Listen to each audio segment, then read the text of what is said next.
Dear colleagues, we are back with a new type of bone tumor.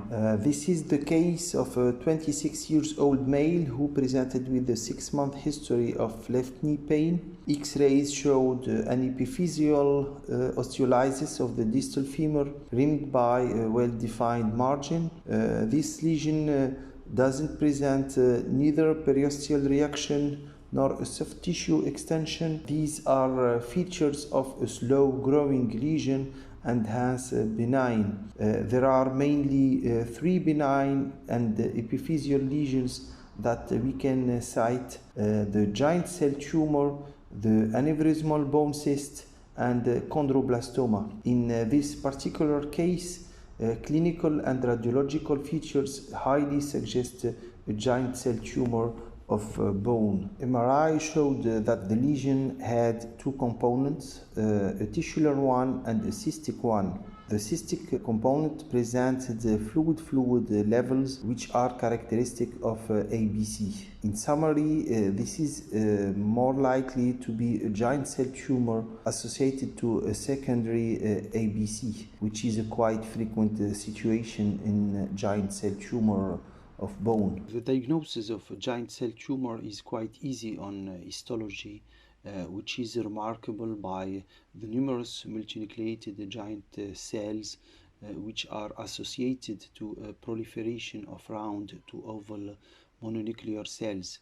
These latter cells are the monocytes. If we look carefully to these cells, we note that the nuclei of giant cells and the monocytes are the same. Indeed, the fusion of the monocytes results in the formation of giant cells. However, neither of these cells, I mean giant cells or monocytes, is the neoplastic one. Actually, the pathophysiology of giant cell tumor is orchestrated by another type of cells called the stromal cells. These cells have features suggesting that they represent an early differentiation to osteoblasts, and they are thought to be the neoplastic cells. The stromal cells produce some cytokines and growth factors that are responsible of monocyte recruitment from blood vessels, their proliferation, then their fusion to form the multinucleated giant cells. The stromal cells produce the rank ligand, which binds to the rank on the giant cells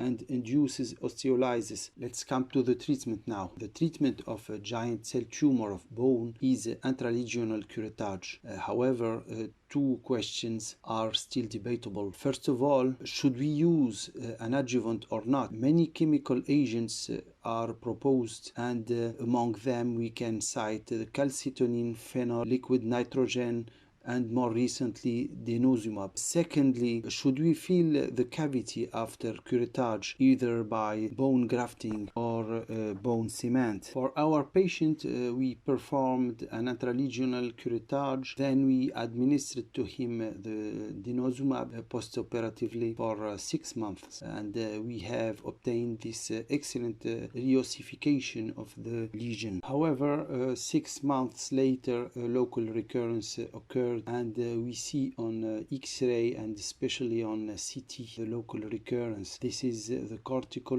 window through which we performed the initial curettage, and this is the tisular lesion which has an intense contrast enhancement. So what to do now? Should we extend the use of denosumab, but for how long? Or should we go for a resection of the distal femur and reconstruction with the megaprothesis? But is it reasonable for a benign lesion to perform a resection? And especially, what about long-term results of endoprothesis? We have estimated that there was still a place for a new curettage, and we have performed a new one with no adjuvant nor bone augmentation, and we have obtained an excellent reossification of the lesion with no mechanical complication nor local recurrence at the last follow-up. Functional result was excellent with a stable knee and a full range of motion. One of the most challenging issue with giant cell tumor of bone is their high frequency to locally recur, and all the agents proposed as adjuvant to curettage in the treatment of a giant cell tumor of bone failed to prove any efficacy in reducing the risk of local recurrence. More recently, denosumab was proposed as the miraculous treatment for giant cell tumors. But how does it work? As we have seen, the stromal cells have osteoblastic function and they produce the rank ligand, which binds to the receptor on the giant cells, inducing osteolysis. As indicated by the suffix mab, denosumab is a monoclonal antibody which will compete with the rank by binding the rank ligand, leading to the inactivation of the giant cells, and as a consequence it stops the osteolysis and promotes bone formation. As observed in our patient, short-term results of denosumab were very promising. We even thought that there will be no longer surgery for giant cell tumors. However, clinical studies showed disappointing results since denosumab increases the risk of local recurrence, as showed here in this paper published in 2018 by Irani from the Rizzoli Institute. This paper showed that local recurrence rates were 60% in patients treated with curettage and denosumab versus 16% only in patients treated with curettage alone. According to the literature, denosumab should be limited to the cases where we plan for a resection. However, if an intralesional curettage is planned, denosumab should be avoided. The good news is that curettage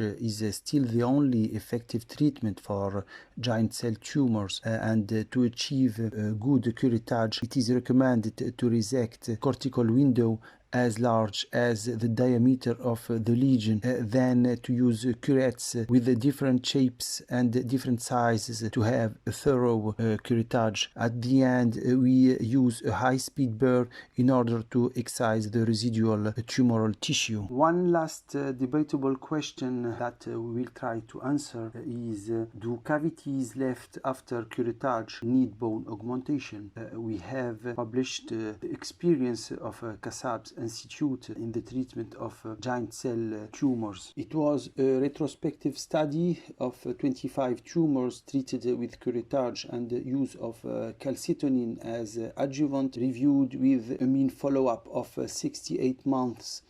We have observed that all cavities left empty after curettage had ossified with no mechanical complication, and with very limited cartilaginous changes. We concluded that calcitonin had limited effect in preventing local recurrence in giant cell tumors, and secondly, filling agents are not required after a curettage of a giant cell tumor of bone. To conclude, we can say that a giant cell tumor of bone is a benign lesion, and its treatment should be conservative as far as possible. In the absence of any effective adjuvant, quality of curettage remains the most important prognostic factor for local recurrence. And finally, bone cavities don't need augmentation after curettage. Thank you for your attention, and once again a special acknowledgement to our pathologists for their contribution to this